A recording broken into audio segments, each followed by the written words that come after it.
that should guide you. The trend of things, or the trend, what we say, what's in vogue. You can create business idea around that. Look at trying to solve problem, which is the greatest one, like I mentioned. And then your passion and skill. I always say, you look at your experience. These three fundamentals. What happened? The marker: experience, exposure, and your expertise. When you look at experience, exposure, and expertise. Experience, exposure, and expertise. Can we say it together? Experience, exposure, and expertise. Now, you've worked with certain organization, or either as staff, or as partner, or as apprentice over the time, and then you gain a lot of expertise or experience, really. You'll be able to experience how they do stuff, and then you'll be able to nurture yourself to be able to become an expert in it. You can start a business along that line. You travel a lot, you've gone to so many locations, you see things, you're exposed to a lot of opportunity, a lot of information. You can start a business along that path. That could bring a business idea. So when you look at those three things, and then you can also use that to merge with this, what is in vogue, the trend, the problem solving a problem, right, community, and your passion and skill. So, and that can achieve that for us. Let's go to the next slide. All right. If you have any question, please, you can stop me at any point. Next slide, please.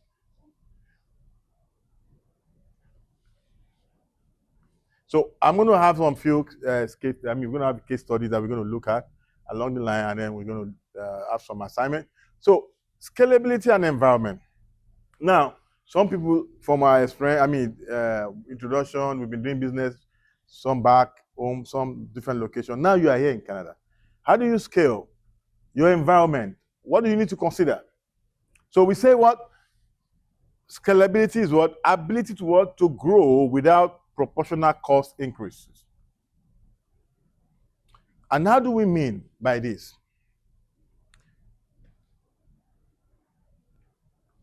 When we talk about the example we had earlier, one of the examples we talked about Uber business. If you, for instance, own a car that you're doing cab, and you want to scale into Uber services, you probably will not need any additional cost. You already own the car, right? You're just going to subscribe to the service of Uber, and then you still continue to do what you're doing. It looks as that simple. For instance, you have your business that you've been selling. You have a physical store, you sell your business, and then you want to scale up. You can scale up to be able to do e-commerce. You just have have your business, create a website or a platform, digital platform, online platform, where you can showcase all your businesses. You can even leverage on the social media, the Facebook, the Instagram, and you post your business idea or your products, and then what will happen? People begin to call for patronage. You can scale up like that. Then another way you can scale up is like, you want to be everywhere.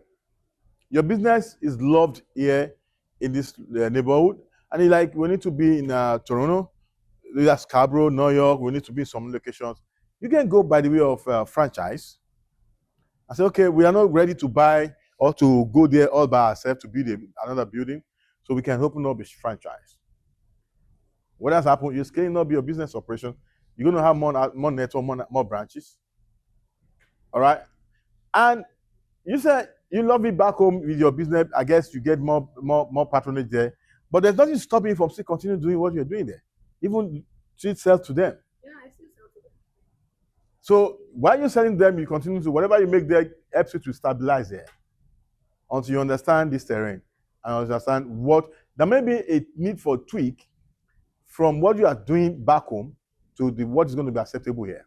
Of course, yes, because the material you use back home, because of the temperature and nature of weather here, obviously will be different. The way people dress here, they do 70% of casual. It's only event people dress up. Even the event itself. Sometimes they just wear, and then when we are in winter, we just put on the overall on. You don't even know what you are putting on there. So then you need to look at what can you do they can make it interesting and different, right? So all that you need to look at. So we will look at the KW contest, but let's look at this tech startup. Like I've said earlier, one of the things you need to know in your business is that you must begin to look at how do you infuse technology, Internet of Things. How do you infuse technology? Whatever business you are doing food. How and where does technology comes in? Of course, the delivery, logistic, you leverage on technology. You can even be in your store and buy all your items through leveraging on the platform and just make your order and then supply all the input. So you need to look at what point. Your payment platform, you can get it up to infuse technology. And those are the things you need to understand. Culture. Now, some of the cases we're going to look at, we're going to give a little bit insight here. But as Africans, the first thing we do when we're starting business here is to look at our community and look at, okay, my community can buy if we can buy for me. But the truth is that we don't necessarily need to start business that appeal to our community alone. And why did I say that? You need to understand the environment itself, the terrain, the people there. Because the people are the one that patronize you. And there are something what those people are doing before, they use before now. And you need to understand that. And then look at then what pattern can you then introduce. It may take a little effort, but that's the only way you can get other community to also appreciate. But let's even look at, if you're looking at African community, you need to do your statistics and you do your analysis. If you're going to go into any business, how many numbers, what number do we even have? What proportion of that number do you think you can conveniently control or appeal to your business or your product can appeal to? And what is the return on your investment can you then get if you do that? The challenge most entrepreneurs or small business we face in our community is that the patronage. Like I shared somewhere last week. When a neighbor of mine, an Indian guy, told me, look, they bought a building and there's an African store there and they bought everything together and I should come and look at the store if I need some things there. They just want to sell it and they don't need it. I said, why don't you continue business? I said, no. So I went there, I saw it. Very big place, bigger than this place, and packed with a lot of food item and all of that. And I was scared that what has happened. I tried to ask me, I said, no, they bought it. The person could not pay, the renters could not pay some bills again, and they bought it, but they want to move everything out. I should call people from our community. I did. I called. They were selling crash price, some 50%, some even like 75%, to just sell it off. But I look at the challenge. When you starting a business or you float a business and all you want to do is that you want to have 100% ownership, then there may be challenge. The place of collaboration, the place of partnership, what stop from that? Because that also reduces your risk exposure. As much as one of the great characteristics of entrepreneur is risk-taking, that's what we call calculated risk. A shared risk will make it a little more stressful. So I felt like, okay, if the owner has reached out about like some people should invest and maybe they will have diluted that problem and then she will be able to still be in business, but she has more shareholder. But when we like, I'm the owner, I want to be the CEO, I want to be the founder, then we tend towards that direction. And you will see it here, most of the businesses you see here are not owned by individuals. And that's one of the things you might need to look for me, to take away as a culture from here. And you also see most of those businesses are franchise. So the pressure to the cost and the burden is also reduced. So you don't have to start all over. You don't have to start your own business. What if you have a business idea and feel like there's a business in existence that is doing well? Why don't you approach them and negotiate that? I want to have a part of this business. Can I get a franchise? And then you start that business somewhere else, and then you leverage on the existence of that business and make your money so that you don't have to start from the scratch. You don't have to start from the bottom. That's also another approach that you might need to look at. All right, that can get you into business, and then you can even scale your business idea. So these are the things we can do that can lessen the pressure and the failure rate for us as entrepreneurs. Okay? Can we get to the next slide? Are we still together? Are we here? Yes. Okay, so don't worry, we'll soon get to the point. So, again, market research basics as an entrepreneur. I've given us some insight as to how do we even generate a business idea? How do we bring our idea to bear? But there's something that much more important, and that's what we also don't do. And these are things that are very important so that you will not waste your resources, your scarce resources, especially when it comes to the finance, money resources. Don't I tell people in business, to start a business, what is the most important thing? The first thing that you need to start a business. Anybody? An idea? Anybody again? Market survey? Money? Research? Know what it needs, huh? None of you is wrong, really. But the very right answer is idea. So, one of my mentors says, idea rules the world. Idea. Is it because I'm idea? Me that yes, I'm idea. Idea. Idea rules the world. The first thing you need to start a business is idea. You know why? You need to know what problem is it you want to solve. Because you don't even know how much you need to solve the problem. So if you say it's money, that's not money. Today, as you are seated here, if I give you $50,000, I know what will actually happen. Let me ask you, I know what's going to happen. I'll tell you what I know what will happen. What will you do? Dollars? You invest it. What will you do? Invest it in property. What will you do? Apart from my business, some other investment I do, I'll just probably keep some there to think of food. What will you do? Yeah, I would go with the same thing she said. What will you do? Give me money. $50,000. I'll just about think well before gambling into that money. That's what I know all of you are going to do, and that's what you're going to do. Just saying that you're going to invest it. If you're not sure of you just say invest it. You're not sure of what you're going to invest on. The likelihood that all of you go and put it in the bank, say this money stay here. Let me not think very well. Let me think very well. That's what she said. She said that's what she said. That she will first of all keep it. You will not say, hey, let me think about because you don't want to lose the money. Let me not go and think. But you told me you have a business. That's why you're here. You say you're an entrepreneur. You introduce your business. So what's saying, hey, I'm just going to put in my business? No. You cannot. It's like, $50,000. I'm going to sit down and now take time. I'll think. I will sleep. I'll wake up. I will think. Some people say I will fast and pray. But here's my logic behind saying I would invest it in property because that's the most growing. But that's not the business you are presented to me in class. But investing it allows me to put into my business. Right, that gives me the security. I know. What you're saying that I should have thought about it. No, that is what everybody will do. No, see, that is what everybody will do. That's what they tell me in my class. I know that when you get that kind of money, not because you know or you are not saying that you could get that kind of money, but for you to get that kind of money, you will I need to sit down and plan. But that is my business. What I want to put in. You want to be double sure. But I was but you said you are not in a business. Why don't you just be?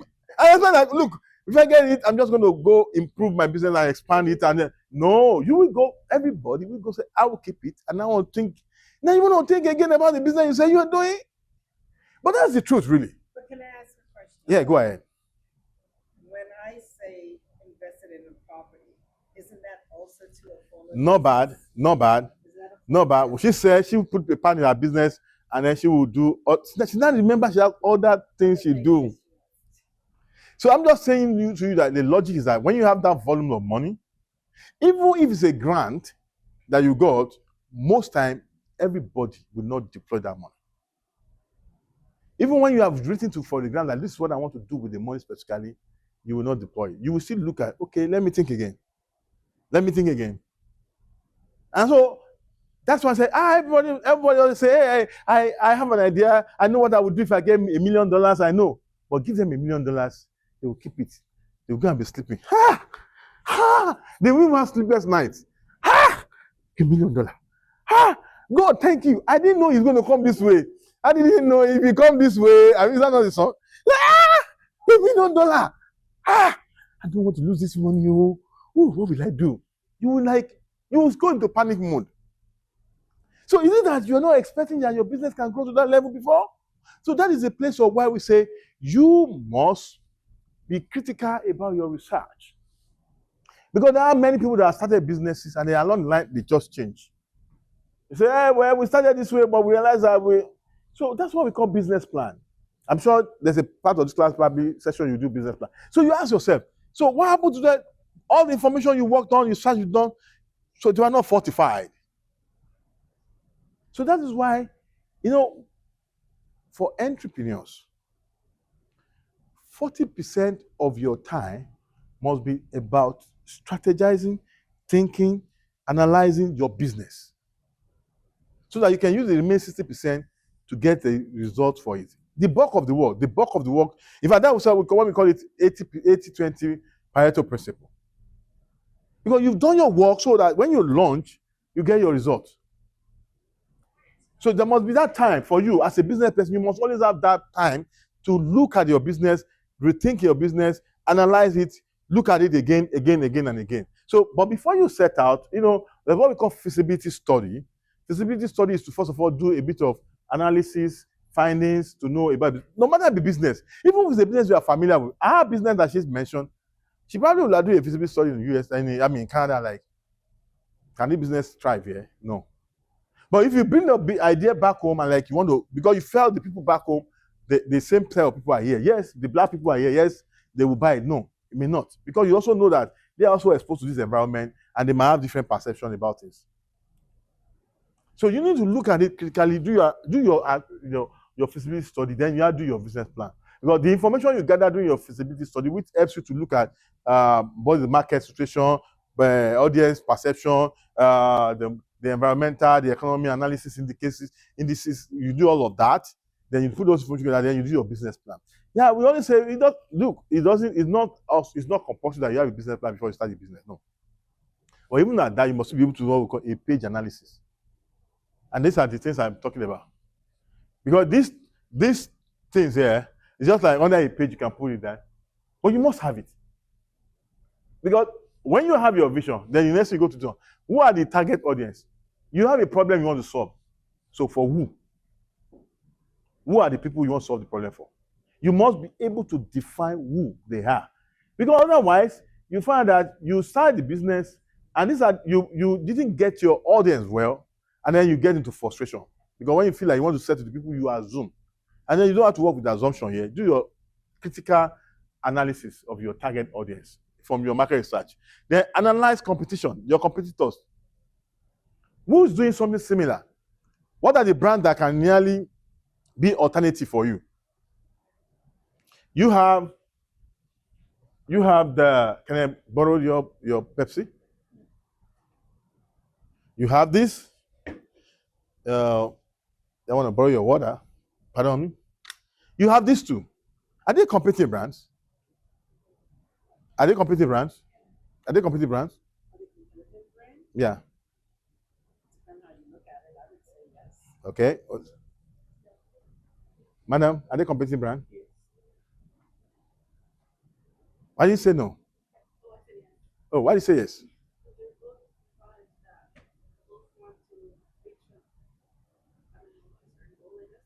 Okay. Okay. Okay. Yeah. Why do you say yes, right? Yeah, I said, yeah, they kind of, and the reason why I say that is, I'm not looking so much as Pepsi and water, but I'm just knowing that they both about it and that the water, they both solve a problem. It quenches your thirst. Yeah. Okay.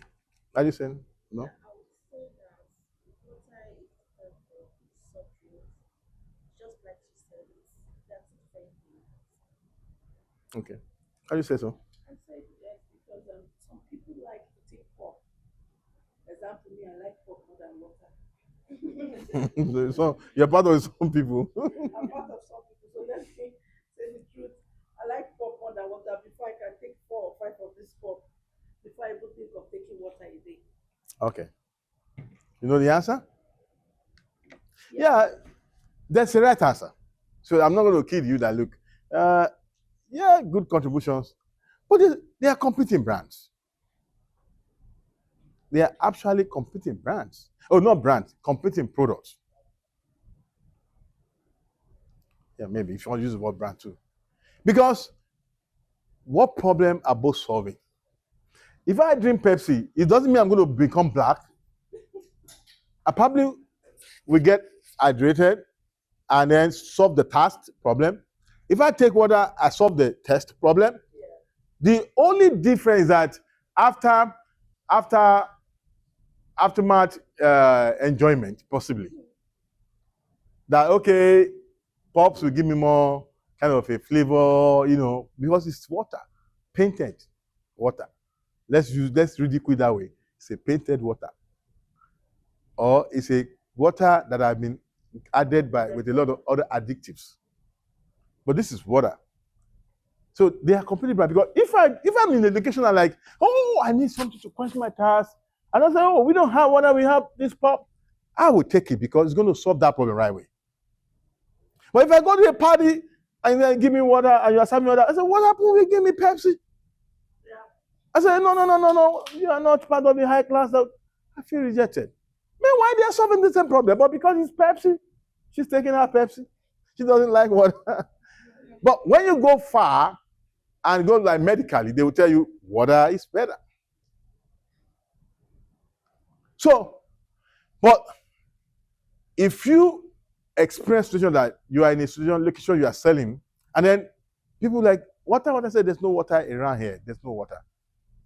They will buy the Pepsi from you. And that happens a lot in my country, Nigeria, right? And because I sell water, I work with UAC before, and we own Swam Water and Gossi Water. And I can tell you every December, we have problem of meeting the demands. And not us, all water put together in Nigeria that year.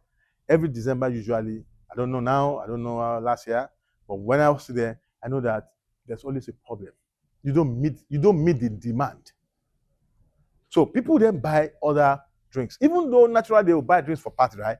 But people now take more drinks because, so then the weather too, such that it makes you to drink more. So you find out that's a competing brand. But may not be say, okay, maybe okay, not so close. Because a water, now there are different water. This is spring water. We have table water. I said, I told you, I said, water, tell me, oh, water is water. I say, okay. When they say that to me, I say, okay, you know what? I give them education. And I ask, what makes spring water and what makes table water? Spring water is from the rock, direct source, no filtration of choice, no chemical process. But the other table water are borehole water, dig from the floor, and they go through filtration process and all that chemical. So I tell them, and then when you take a spring water, it's just like taking something organic, natural. So you know the healthy implication. So when I educate them, they say, okay, we understand. Yes, they are competing brand. But when you go to more technically, they understand why you better take spring water than taking the other one. Yeah, one of the expensive water is what? Which one? That water, which one? That's expensive. Aquafina, yeah. But Aquafina is not as good as this water. This is spring water, right? Yeah, this spring water. It's spring water. But those ones that are more expensive are chemicals. A spring water is natural water. But I like, in Nigeria, that's what's more expensive. But yeah, colored water are more expensive. Aquafina has taste. It's table water. Even in Nigeria, Aquafina in Nigeria has taste. Pure Life, even in Nigeria, has taste. Yeah, it has taste. By Nestle. I know, because I know when it was started in Nigeria. I even know the person that spearheaded it in Nigeria said, I am going to compete with your brand. So what am I saying? Your competitors, somebody you think is not a competitor is your competitor. And I find that I'm not selling well. But because you have not paid attention, you don't even know that they are your competitors. You think it's only water that is competing brand for this? No. The beer, it's a competing brand. Because if you see beer, those that drink beer will drink beer, they will not bother about water. So it's reducing the consumption rate of water and the sales of it. So there are a lot of competing brands that you need to look at. There are close one, there are distance one. Then you need to be sure that everybody is competing for what we call the market share. Is it that you didn't pay for this market, you just stole them from the market? Chubomi, you didn't pay for this market, you just stole them? I thought you... What's called market share, right?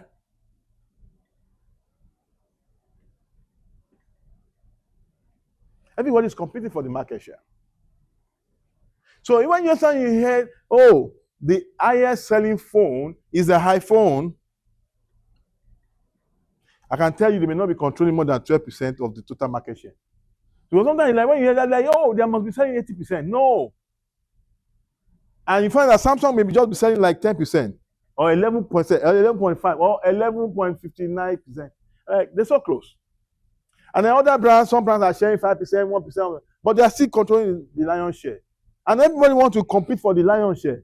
In fact, they want to take over their own, buy their own, and buy their own. So that's how competition happens. How brands and your products happen. So when you come into the market, when you launch your product, you've come to compete for the market size, market share.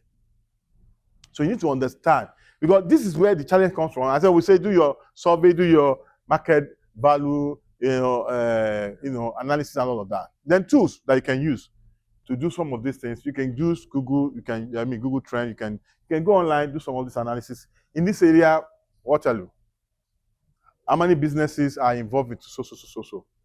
It will give it to you. You may not need to pay a statistician. You can get some statistics there. Just have an idea so that you can plan. Okay, where are all the your food? What do you call your food? Your African food? Veggie basket. So you can describe it a common name. What are the locations that they are? You can look at it, and then you go there and go and buy sample. And then like come back home and analyze all of that. This is what they have there. This is what they have. Okay, then want to be able to understand what's happening and then face it. Let's go to the next one. All right. So quickly, your framework, goal setting for entrepreneur. I think let me say this to us as entrepreneur. Yes, you want to make money. Sometimes you feel like you don't have time to do all of this. Like this is too procedural. I have an idea. I sell, people buy. Let me tell you, sometimes you start selling your business idea or product even before you start out full-fledged. It's possible. You just buy, just like you did something, you just take it to your workplace. And I say, oh wow, this is fine. Like I have a boss. He travels a lot. He went for a conference in South Africa, and he did a monkey jacket, a monkey waistcoat with African weaving. What do you call it? We call the ashoke in some Yoruba. There's weaving clothing. He did use it for waistcoat. He wears blazer like this, and then he wears that waistcoat in the. And then when you go to the conference, subconsciously he put it up and put it on the chair. And then those white guys saw it. Some white guys saw it. This is fine. I'm going to take this away from you. I'm like, why is there? He said, why is there? Just go back home. Can you send me like 100 pieces? He said, they produce it. They send it down to him. That's how I start selling clothes. So then that defies all the things I'm saying that do market research, right? Yeah. Because hey, that's how it's selling now. So don't make all this motivation. I'm not a motivational speaker. But the truth is that it cannot be sustained. It's easier to go back and plot. Okay, so what has happened is that he got a situational business opportunity, a leverage on it. How do you then make it, bring about the consistency and make it a business? Then you still have to do all of this. Because what has happened is that you got an opportunity, people like what you took there, they bought it from you, you're able to make a quick sale. Then what do you do? How do you build business out of it? It happens sometimes. But if you say, hey, because that has happened, you not say, hey, produce 1 million. You probably deceive yourself. Like, I thought because people were buying that day, you not start shipping it everywhere. So you need to understand that what we are saying, sometimes you may leap forward and get the opportunity, but you must go back. Always go back and do your critical analysis and then set your goals. The specific. Who are your specific customers? Because you may have other customers, you may have you may have some people that want to partner, but what are your real customers? All right. be very specific about what product, what market you want to serve, right? And then look at how measurable. How do you measure your business ideas, business strategy, your business method? What are the things, yardsticks you need to put in place to measure it? The achievability, is this really possible? Is it, if I produce 1,000, would I really sell it? Where am I going to sell it? Am I assuming? You don't have to work based on assumption. The relevance of your product, of your service, or of the things you are doing, how relevant it is. Would they prefer another brand to my own? How long or what do I need to do to make it, one of the top most appreciated products for my customers? And then the time bound. You must be able to, okay, within first 3 months, this is what I want to work on. Next 3 months, you have to create a timeline for what you want to achieve. All right. So I said example is to grow a 500 Instagram follower in 3 months. So this is the activity I'm going to give you, right? One business goal for the next 6 months for your business. Take it, this one, you go do it, and then you can submit back to the faculty. Write one business goal for the next 6 months that you want to do on your business, whether you have started or you want to start. You get that? Is that clear? Let's go to next. We are wrapping up. So these are case study. So from struggling immigrant to multi-millionaire entrepreneur, Mo Adeaga, this is the journey. He came to this country like any one of us. And then in 2010, with little money, but big idea, big dreams. All right? I worked in multiple low wage like every one of us, most of us have done. Uber, security man, sales girl, cleaner, all sorts of things. But along the line, he started the Possible Energy. And then look at the success and expansion. Grew business into Mr. Possible Group, now worth millions with venture into cleaning products, real estate investment, motivational speaking. You see, most people that you see that go to motivational speaking, they are only going to tell their stories. It is when you have achieved something that you can go and tell stories. So motivational story or speaking is not a business, really. It's a result of your accomplishment. The people want to pay to listen to you. Because this guy has done it, he has achieved. All right. But so let's look at the first two. The major business for him was cleaning. But because he has to scale up, when he started cleaning, he probably started cleaning. He does, of course, if you know cleaning services, there are different parts of cleaning service you can establish. And then when you go big, you probably have some, you're going to work a bit more with real estate, maybe post construction cleaning and all of those things, and you do all of that, and you scale up to that. So look at the key to his success. We have perseverance, because it's not going to be easy, but you must stay to it. Innovation, and then you have community focus. Like I said, your target audience. You must be persistent and be able to do it. So, of course, when you have achieved things, you are recognized, and then that's what it is. So I came to Canada with $200, but I had $1 million mindset. Mindset, really, like we have said it before, is very key to you achieving and accomplishing a lot of things. So you will get the slide, you can look at it again. Let's look at next case study. Interesting, this guy, it was at the event I left to come here. He was saying the same story that I gave you here. I know him very well, a close friend. I eat the bread. This week, I still took somebody, the great Matlock, Bali. I still took somebody that flew in from Manitoba that want to have a franchise in Calgary, Manitoba, right? To him, discussing how the guy wants, because he said he has only 2 places left in Canada that he wants to put franchise right now. All right, and because they are really expanding so fast and what have you. So start that story too. This is what he does: selling bread, selling flour, innovated flour. He probably like Agege bread from home, I guess. And he said, you look at what you like, and you can't find it. I say, let me solve that problem. First for myself, then for everyone. That's the idea. Now they are in what? The stores that you think are where white patronizes, they are there now. He told me last week he was going to soon be in Walmart. They are now in, mention these stores. low freeze, food basic, Fresh. they are there. So now this is a product from your own home country idea. But you got here, probably same thing, maybe a little tweak. So if it works for him, it can work for anyone else. All right? It can work. So I started with just flour, sugar, and a dream. Now my bakery brings a taste of home to Africa in Canada, not beyond Africans, because white people, Mayor Patrick Brampton goes to buy it. The wife always goes to bakery to buy it. He said that's what he's eating. He doesn't get another bread. So we can scale up our business to get to other communities. Let's go to the last one. Now this last one, I thought success story. This last one is about failure. Let's go to faculty, give me the last case study. It's a failure story. Failure story is always many.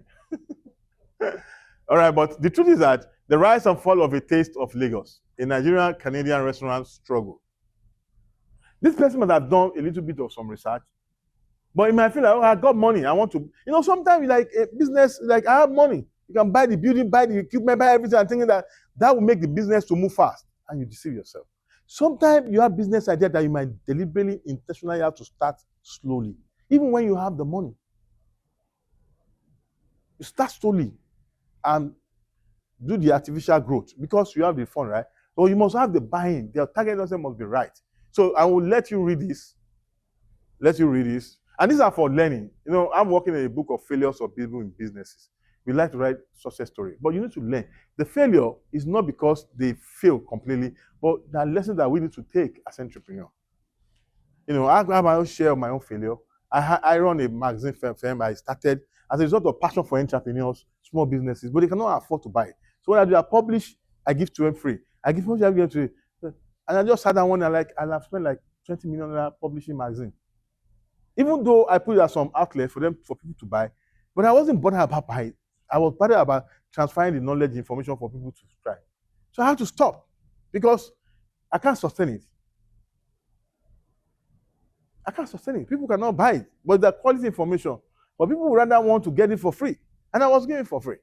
Although for me, I use my other business as a leverage because what I then do is that I'm into consultancy, I'm into business strategy. So if we don't buy, if they don't pay for that one, my strategy business paid for it. So I turn into almost like my free gift to the business community. But that's not the way to go. All right.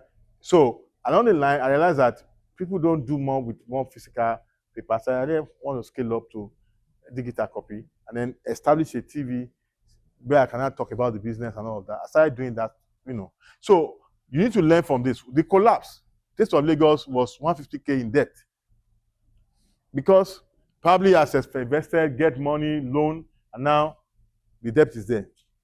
How do you turn this debt to profitability? A lot is involved. Last dishes effort, ghost kitchen, pivot, milk kitchen, failed, closed door. So finally, they shut down 2023. It's a true life story in Canada here.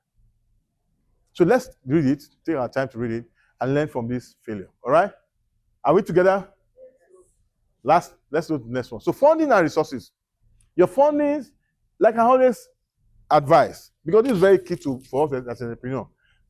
Why you want money from banks or for loan is not the first choice.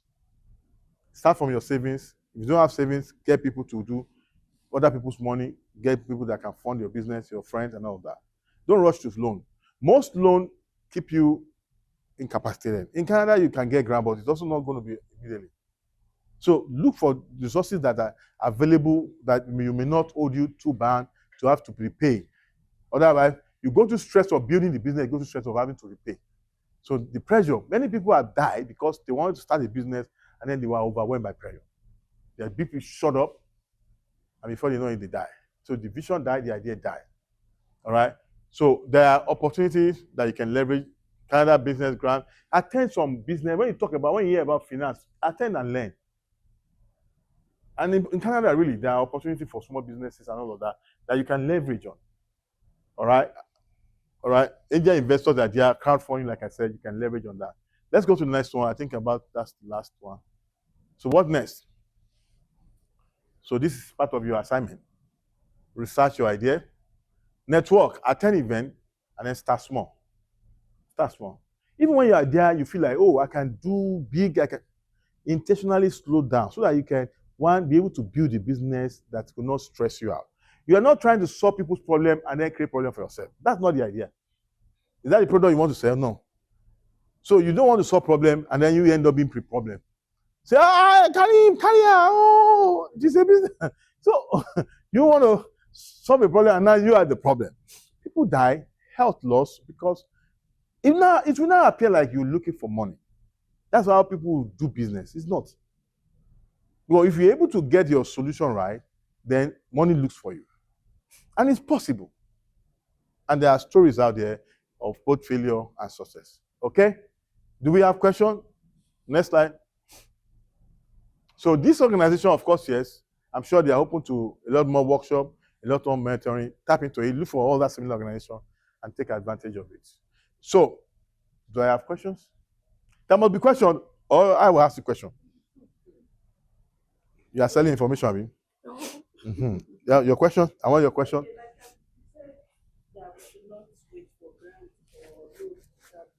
I didn't say that though. It's what you said though.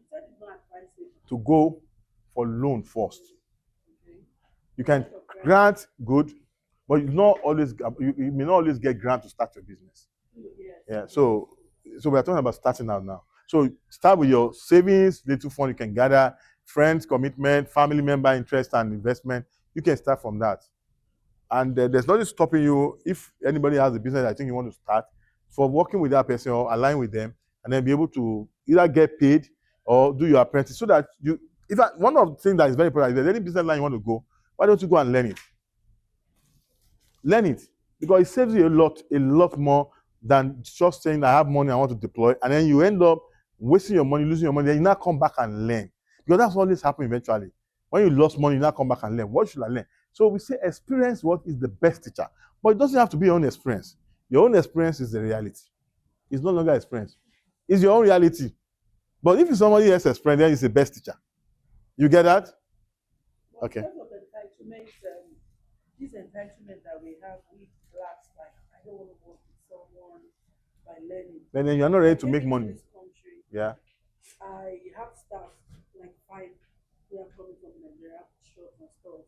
But when I came into this country, I had to go down to learn in the kitchen here from an African kitchen. Mm-hmm. I learned for 2 years. Even in that process, people are like, why are you disturbing yourself?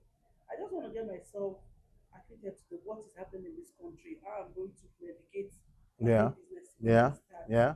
I'm just giving an idea because I'm giving advice because I have a friend, she said that I can never go and do what's learn for what. I have the idea right from home. I have to like, but this is a new country you have.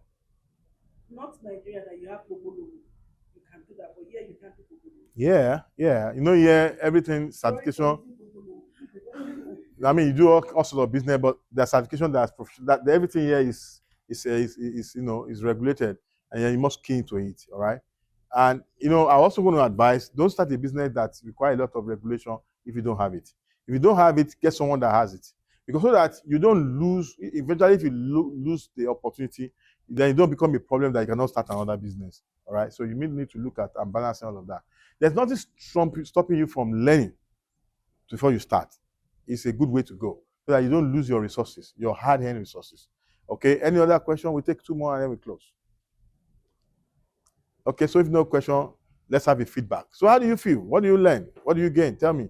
20 things you learn. So everybody's coming to you. 20 things you gain. Or if you don't gain, say, look, you are just talking, I did not gain anything. Okay, all right. You gain a lot.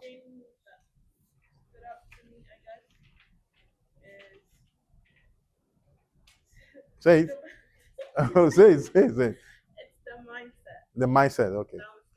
All right. Oh, yeah. Find what's missing and filling in the gap. Okay. That's time for you.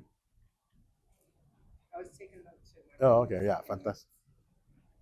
You need for market research, really your competitors, and it's also important that when you're starting a business, you start by getting a view. Yeah. One revision that you mentioned, knowing that you should have that in place and always go back and ensure that you're on that path to revision. Yeah, yeah. I only like don't think because you have the money without going to it fast. You rush into it, you rush back. Yeah, that's what the last one you gave to us. He failed in business. All right. Yeah. Thank you. All right. Thank you, everyone. I believe we can improve on this. Okay. Okay. Okay, ask it. You have any question online? Did you get anything? Do you have any question? Just to repeat, you can unmute.